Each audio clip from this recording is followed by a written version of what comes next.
estratégia para fomentar que essa indústria venha para cá. Junto com isso... Prazo, o benchmark estressando, aquilo que for problema de escala, aquilo que for problema de maturação tecnológica, aquilo que for uma cunha de financiamento que o cara não tem culpa, que são as externalidades do capitalismo, que é o que o liberal moderno entende. O capitalismo deixado solto, ele sofre de externalidades, assimetria de informação. Percebe? Se você tem uma informação privilegiada que eu não tenho, a minha competição com você não é justa. Não existe. Sabe? Distorce o capitalismo. Com certeza. A única questão que eu queria colocar mais é que muitas empresas... Eu lembro muito bem, na época do PlayStation 3, por exemplo, que começaram a produzir aqui na Zona Franca de Manaus. Estavam montando o PlayStation aqui. Obviamente, muitas peças iam de fora. Sony foi embora também. E a Sony foi embora. E assim, a Nintendo também foi embora. E aí, lendo sobre, dizem, né, que um dos motivos é a burocracia brasileira. Pode ser balela, a grande parte disso, porque eu entendo que é uma questão de intensidade. Se você tem um mercado muito aquecido, se você tem... aí a pessoa passa por cima, porque eu vejo isso como um custo. Você tá Rolandinho, a burocracia nós temos que enfrentá-la. Temos que enfrentá-la, mas vamos entender que a burocracia, também, de novo, não é uma maldade que as pessoas fazem só de perversas que são. Não acho isso. Cada elemento desse é um elemento de poder e de corrupção, de uma tradição cartorial que está aí. O PT passou 20 anos no poder, não mexeu em nada. Bolsonaro não mexeu em nada. Percebe? O último cara que mandou querendo fazer alguma coisa nesse assunto foi lá atrás o Tancredo Neves, quando botou o Hélio Beltrão e o Sarney manteve e tal, que é o Ministério da Desburocratização. E nós precisamos fazer uma limpeza desse entulho. Mas deixa eu lhe dizer... A Sony estava no Brasil há 35 anos. Claro. A burocracia, há 35 anos atrás, ela pode acreditar, por mais que ela seja ruim hoje, era muito pior no passado. Sabe por que ela foi embora? Vou te explicar. Porque faz 20 anos que a capacidade instalada da indústria locada no Brasil, ociosa, a capacidade de produção ociosa, porque não tem mercado para vender, faz 20 anos. É de 20%, 25%. Porra. Não tem taxa interna de retorno de negócio nenhum do mundo que aguenta. Tá entendendo, meu irmão? Você tem uma fábrica de geladeira, capaz de produzir 1000 geladeiras, faz 20 anos que eu só dou conta de vender 750. Mas vamos inverter, então. E 20 anos é 3,5 de Bolsonaro, o resto tudo PT. Mas a gente pode inverter, então. Então, por exemplo, o Flow, vários amigos meus que têm esse instinto empreendedor. Porque o que acontece? Eu lendo seu livro também, eu tenho a impressão que quando você fala que você é centro-esquerda, né, tal, muitas pessoas que eu conheço já te colocam no saco da esquerda geral. Falam, não, a esquerda é contra o empreendedor, é contra a criatividade, é contra a inovação, né? Eles têm essa visão preconceituosa. Mas o que acontece? Lendo seu livro, eu vejo que é totalmente o contrário. Você quer empoderar o empreendedor brasileiro, você quer dar crédito para ele, você quer fomentar. Eu tenho clara consciência disso. Mas eu sinto a dor dessas pessoas que estão iniciando agora...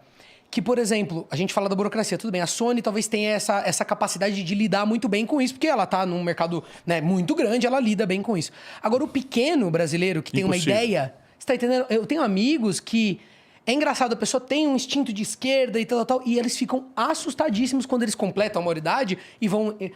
Coisa simples, ele quer ser um prestador de serviço. Ele vai abrir lá procedimentos que pra gente que tem empresas, né, mais complexas, são simples. As pessoas desistem quase de ser cidadão. Falam, não, fica tudo irregular, eu não quero saber, eu não vou pagar boleto, eu não achei o lugar no site. Eu quero que se dane porque eu não tô exigindo nada, então eu também não vou dar nada, não vou perder meu tempo com isso. Sabe quanto o brasileiro médio gasta, o empreendedor médio gasta só de hora para pagar os impostos? 2.600 horas. Não, a gente tem coisas aqui, distorções absurdas. Tem uma aberração de completa. Empresas que têm um departamento gigantesco só para saber no mundo da tecnologia. 2.600 horas é o estudo médio. Então, a produtividade da economia brasileira está em declínio também há 15 anos. Olha a extensão do mal que nós estamos falando aqui, da falta de projeto. A falta de projeto, essas coisas vão acontecendo. Então... Aí percebe? E a burocracia, ela tende a se aferrar quando começa a ficar esse conflito selvagem.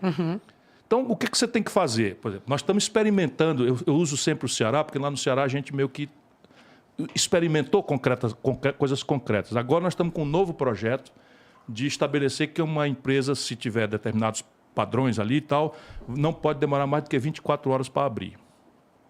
Nossa, que sonho. Percebe? No meu governo, eu, por exemplo, eu estabeleci que uma coisa com algoritmo. É muito simples tecnologicamente você acabar com determinadas aberrações da burocracia. Por isso que irrita, porque a gente trabalha com tecnologia, você fica... Então você como com é possível? algoritmo, você pega um algoritmo e tal, estabelece uma história de contribuinte e estabelece um intervalo. No meu caso era 5%. Acima recebia uma carta elogiando. Então tinha um algoritmo que dizia a empresa Flow, não sei se chama Flow, deve contribuir pelo padrão dela, deve contribuir com X. Se ela contribuiu com X mais 5% ou mais isso, eu recebi uma carta do fisco dando os parabéns como contribuinte exemplar, não sei o que e tal. Se ela contribuía abaixo de 5, ia uma carta dizendo o que aconteceu. Você errou ou quer que a gente vá aí fazer uma fiscalização? A fiscalização só ia se persistisse o conflito e fazia profundidade de 5 anos. Para quê? Para não ter que fiscalizar nada e criar a cultura do coisa. Isso tudo está à mão no Brasil de fazer. Nós vivemos uma administração analógica. Aulas. A administração pública Aulas, brasileira é Derek. analógica. Aulas. Por isso que eu fico chocado. Como é que pode os artistas, os intelectuais deste país, sabe, terem como líder um cara cuja compreensão de mundo é a apologia da ignorância. Sabe, isso me choca. Porque isso puxa a nação para trás. É uma bola de chumbo agarrando o Brasil no passado. E isso tudo está na mão para fazer. Mas está na mão para fazer mesmo. Eu acredito, mas assim...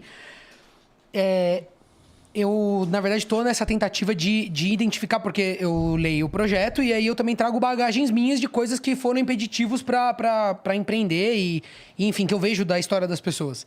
Tem um outro ponto também que é muito delicado e eu estou colocando para você, mas eu quero deixar claro que o que eu vou falar agora, que é sobre lei trabalhista, etc., eu sou extremamente a favor. Eu acho que foi um dos adventos mais importantes da história brasileira, porque o Brasil tem um passado agrário difícil, né? Enfim, onde teve muita condição análoga à escravidão. Ainda existe, né? Se você procurar bem, você vai achar algumas situações onde isso ainda acontece.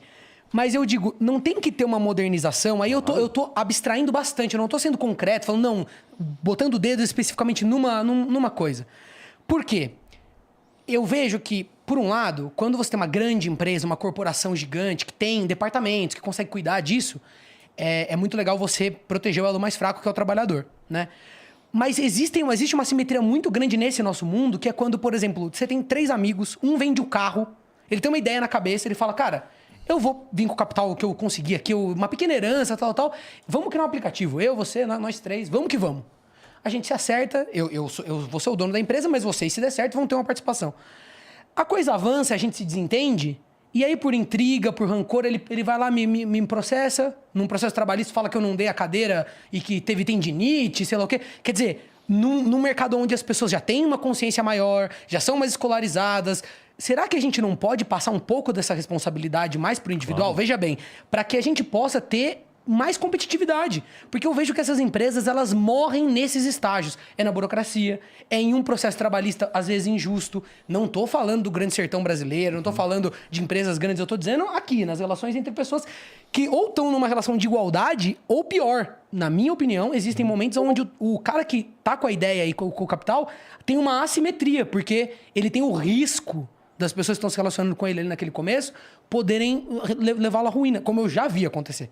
Então, eu quero saber de você. Vamos do geral para o particular. De Perfeito. novo, é o meu esforço pedagógico de fazer da campanha um exercício de educação, para que as pessoas se contaminem e estabeleçam uma cumplicidade. E eu estou tentando trazer coisas diferentes para a gente debater. Está perfeito. Então, vamos lá. Do geral para o particular. Jamais prosperou nenhuma sociedade no planeta Terra, em tempo algum, nem na atual geografia contemporânea, que tenha introduzido no mundo do trabalho insegurança jurídica e insegurança econômica. Portanto, garantir uma estrutura institucional que introduza segurança jurídica e segurança econômica ao mundo do trabalho é condição sine qua para o desenvolvimento. Isto é uma premissa, assim, estou falando coisa prática, não existe nenhuma sociedade do mundo. Então alguém diz assim, porra, o cara exagerou, chama aí um freguês e diz assim, não, na Alemanha, não sei o quê. Não, eu vou dizer para você que na Alemanha a jornada semanal é 36 horas e agora Portugal vai começar a experimentar a semana de 4 dias e uma série de coisas porque as pessoas percebem isso. Por quê? Porque o capitalismo moderno se afirma no consumo de massa, que é onde ganha escala, as coisas vão se barateando e tal. E o consumo de massa se afirma na renda do trabalho. Se eu destruo a renda do trabalho, eu destruo a galinha dos ovos de ouro. E a produtividade alemã é altíssima mesmo. É a maior do mundo. E o salário hora trabalhada da China passou do Brasil. E eu concordo com tudo isso. Tá certo? Então, esse é o grande valor. A partir daí, é preciso não ter nenhum amor A não ser pela história de grandeza que o Brasil já teve, e que hoje é uma história medíocre, uma história de fracasso. Nós somos a nação que mais chamou a atenção do planeta Terra. Sabe, crescemos 50 anos, metade de um século, mais do que qualquer lugar do planeta Terra. Era encantador, tudo dava certo. Bossa Nova, 50, 80, isso aí, né? Entre 50 e 80, 30 anos, mas se puxar mais para trás, nós vamos aí 6,7% ao ano. E eu chamo a atenção disso para o jovem entender que isso aqui não tem defeito genético. Sabe? E era um tempo que nós não tínhamos petróleo, não sabíamos que tínhamos petróleo, não sabíamos a província mineral extraordinária que nós temos, não sabíamos o que a tecnologia podia alterar a produtividade rural e pegar um grande vazio econômico como o Cerrado, o centro-oeste brasileiro, e ocupar como celeiro do mundo. Sabe, não sabíamos a importância da biodiversidade.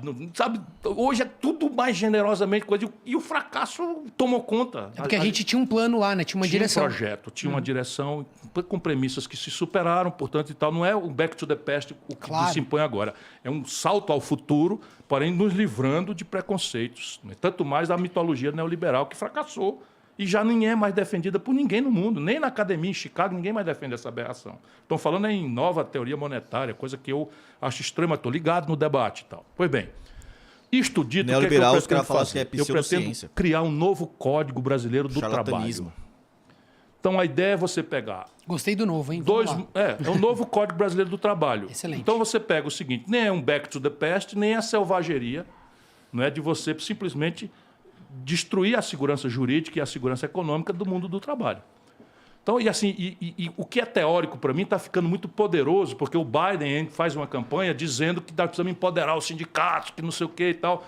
Porra, olha aí, eu não estou só, tá? O cara lá no E aqui você tem que ter a flexibilidade necessária para entender isso que você está falando, que é uma imposição dos novos tempos, o do home office, do startup, do empreendedorismo, que não é uma relação de subordinação, portanto, não pode bater na Justiça do Trabalho. Essa é uma perversão, a Justiça do Trabalho, gravíssima na história brasileira. Eu vivi isso, cara, como administrador. Que ótimo ouvir isso. Você não tem ideia dos conflitos que eu tive. Eu peguei uma vez uma maluca lá no Ceará que decretou o Estado do Ceará como depositário infiel, como se o Ceará fosse fugir do país. Para reverter as garantias e entregar o acervo de uma companhia para os empregadores.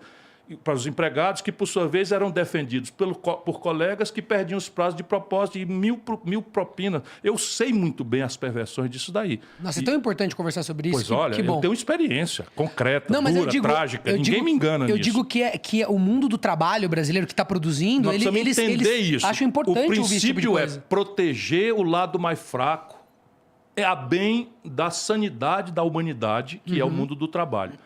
E eu digo aqui no livro que por esta Marx não esperava, o Karl Marx. Qual é?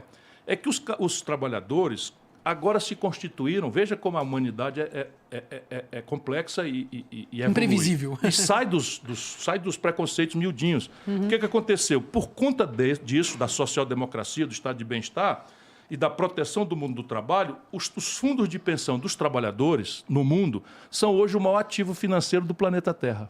Porra! O maior ativo financeiro hoje são fundos de pensão de trabalhadores. Eu brinco, por essa Marx não esperava, Karl Marx, porque o capitalismo agora, o turbocapitalismo, a mais-valia é apropriada pelo conjunto dos trabalhadores.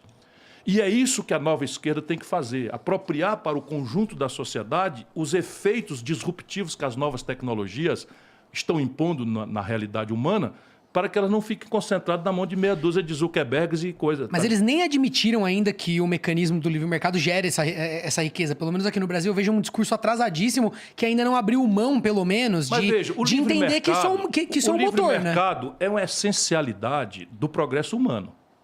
Só que a gente não pode ter ilusão, porque se eu estabeleço uma liberdade de mercado em que o empreendedor se financia a 40% de juros ao ano e o outro se financia a zero.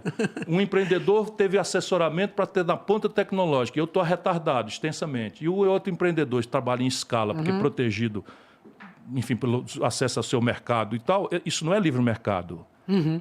São as tais assimetrias de quem lê modernamente. Tá? De quem lê modernamente. Eu estou pensando numa base que... A livre iniciativa é uma força essencial ao progresso da humanidade. Eu faço esse estudo. O que é que existe de comum no êxito civilizatório? Então, são determinadas coisas que são pouco discutidas. Por exemplo, o nível de formação de poupança nacional. Aí é para não depender invariável. do capital do outro, né? Isso, invariável. Só se desenvolve quem tem a sua própria poupança. O capital se constrói em casa. E isso aqui é como se constrói capital em casa, é todo um capítulo do meu projeto, que é mais árido, que é mais difícil, mas é como organiza o sistema tributário, o sistema previdenciário, o mercado de capitais, etc, etc. Segundo, uma coordenação estratégica, não interessa a conversa fiada, entre uma iniciativa privada poderosa, um Estado poderoso e uma universidade comprometida em produzir concretamente as respostas tecnológicas para a modernidade pretendida. E terceiro, investimento em gente. A escolarização média do Brasil é metade da Argentina. Só para vocês terem uma ideia. Na Colômbia, você bota 42 garotos de 18 a 25 anos na universidade, no Brasil você bota 18. Isso é só um número. Quando você olha a qualidade do que está se fazendo no Brasil, outro dia eu reuni aqui profissionais de saúde para discutir o desafio da saúde e tal. Teve um líder médico importante, eu não vou citar o nome porque me chocou, dizendo o seguinte: olha, doutor, você tem que chegar lá, tem que fechar 200 cursos de medicina no Brasil.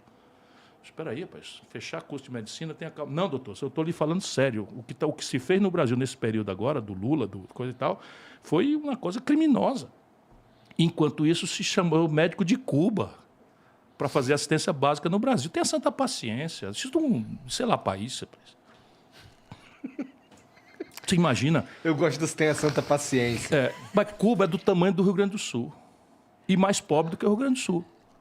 Eles têm excedente de médico e nós não temos médico. Como que pode, né? E a grande política de esquerda é trazer médico de Cuba para dar assistência básica ao nosso povo. Ciro, você ia falar das leis trabalhistas e como você pretende reorganizar. É um novo Código Brasileiro do Trabalho capaz de achar o ponto de equilíbrio entre as flexibilidades necessárias a essas inovações, que são absolutamente revolucionárias e boas, os ganhos de produtividade potenciais que há aí. Você não pode ter uma legislação travando, mas, ao mesmo tempo, se comprometa com a proteção do trabalho, que é o lado frágil dessa Então, a gente pode esperar uma releitura que enxergue um Brasil que, tudo bem, é agrário num certo ponto, mas aqui na grande cidade também tem relações mais rápidas. O novo código, quais são basicamente os caminhos? De novo, a gente tem algumas referências, a melhor literatura e as boas práticas internacionais. Então, qual é a ideia? Eu, por exemplo, já tenho um bom começo de conversa para estabelecer uma base para esse novo código. Primeiro, as convenções que o Brasil assinou da OIT. Todas essas convenções da Organização Internacional do Trabalho, só para o seu espectador, que eventualmente é um órgão das Nações Unidas ocupado disso. Então, ali estão todos os especialistas do mundo sabendo o que está acontecendo de inovação na Alemanha, o que está acontecendo no Japão, o que está acontecendo na China, e as convenções vão amadurecendo. Então, isso aí já tem um pacote de inovações importantes que o Brasil pode consolidar e trazer para a modernidade. Segundo, todo o conjunto de pendências judiciais. Eu estou estudando profundamente o Brasil para oferecer soluções mesmo. É um novo projeto de país. Então é o seguinte, você tem várias questões que, a partir da reforma trabalhista, do jeito que foi feita, estão judicializadas. E aí é insegurança jurídica. O empresário não sabe se vai perder aquilo, não vai perder, se vai ganhar, se vai perder, se está acumulando um passivo que, no fim, vai ficar impagável porque vem correção monetária. Pegar tudo aquilo, tirar dali, da justiça, e codificar em amplo diálogo. Agora, evidentemente, eu sento nesse diálogo protegendo o trabalho. Isso é ideológico, é premissa de valor minha. Eu tenho mais um monte de outras coisas, se você quiser aproveitar um pouco. Fala aí, pô. Ciro, é que assim, ó, eu fiquei com medo de vir aqui... Enquanto tu fala mais uma, eu vou dar uma mijada. Eu fiquei com medo de vir aqui e todo mundo ficar falando que eu já era voto ganho e ia ficar, sabe, para só... com isso. E eu, enfim, vou trazer coisas que... Uma delas é a questão de que no Brasil eu tenho notado de que aumentou muito a quantidade de pessoas que têm o CPF cadastrado na B3, na Bolsa de Valores, etc. Isso é um fenômeno que está acontecendo. Tem um monte de influenciadores. E assim, por ocasião da minha vida, por ser interessado, eu pesquisei bastante e acabei estudando um pouco isso. Então eu entendo razoavelmente bem, né, para um leigo. E eu consigo ver que tem muita sujeira. Eu consigo entender já em alguns lugares onde tem coisas para enganar o povo, fundos que